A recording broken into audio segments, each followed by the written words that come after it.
so I presume that they are not complaining. So what it really means is that you basically put in an application and before you know it, SEBI has approved it because it's not even there as a pendency. So the important thing is every part of the ecosystem needs to have the ability to respond instantly to the market and to the investor needs without the regulator coming in the way.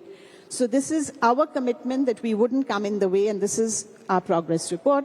Similarly, on AIF schemes, you can see everything is in the green and yellow, and compare that with March of last year, where we had almost 71 items in the blue and gray, and today there is 0.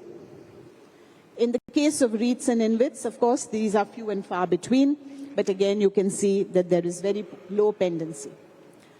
Also in terms of pendency of registrations, because it's not just about fundraising, it is about new participants coming into the market. And, you know, in the roundtable that we had earlier this morning, there was a discussion about, is it very onerous to really get things done in SEBI?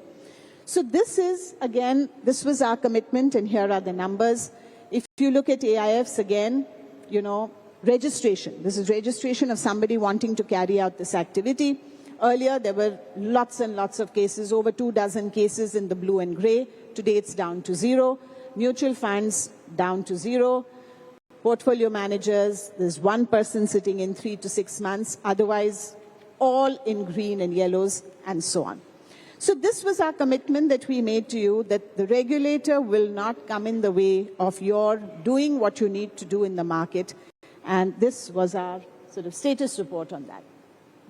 The second thing that we had discussed last time, and it's been mentioned, on numerous occasions today, that SEBI's whole objective and what we bring to the table is to ensure that there is trust in the system. So while we are very, very conscious of the need for having ease of doing business, if there is no trust in the system, there will be no business.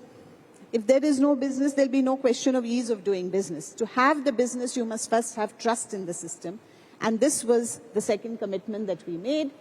And of course, we had highlighted that the single most important tool that the regulator has for building trust is transparency. And in continuation of that, some of our regulations that had been brought about indeed created a requirement on further transparency in the entire ecosystem. But one thing that we were very conscious of, that because of this balance, and this is the theme of this session today, the balance between ease of doing business and trust and stakeholder protection. What we realized along the way was that nobody has a dispute with the regulator on the need for trust or the need for transparency. Nobody has a dispute with that. The dispute is over how it is to be implemented. In other words, the devil is in the detail. And I can only say that for somebody who implemented SOX compliance, the US requirement, the SOX compliance in a bank, I think at that time we were over $100 billion balance sheet. And I've implemented SOX compliance with my own 2 hands. Nobody is more conscious of this than I am. And I think it was the consciousness of this that nobody disputes the need for trust and transparency, but what is required is to address the detail so that there is ease of compliance. And that is really what, you know, many of the people here have talked about, which led to the creation of the pilot, the first pilot of the Industry Standards Forum. And I must say that at SEBI we are delighted. We are delighted that all 3 logos came together on one letterhead. All 3 associations came together and nominated one chairperson, Mr. Kamath, and they have been working relentlessly on really looking at how to facilitate ease of compliance and how to set up industry standards for implementation of the SEBI regulations, which are easy to comply with and where everybody, it brings clarity and complete transparency. So it's transparency on the other side of the regulation to say that if you follow step A, B, C, D, you are deemed to be in compliance with the regulation, and you don't need to keep angsting about interpretation and other things because the industry has set the standard.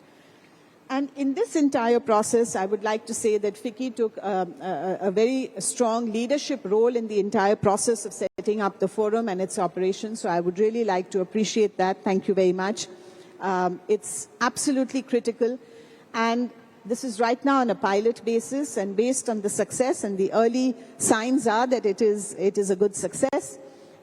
If it works for the industry, it certainly works for us. And we would then be in a position to go back to our board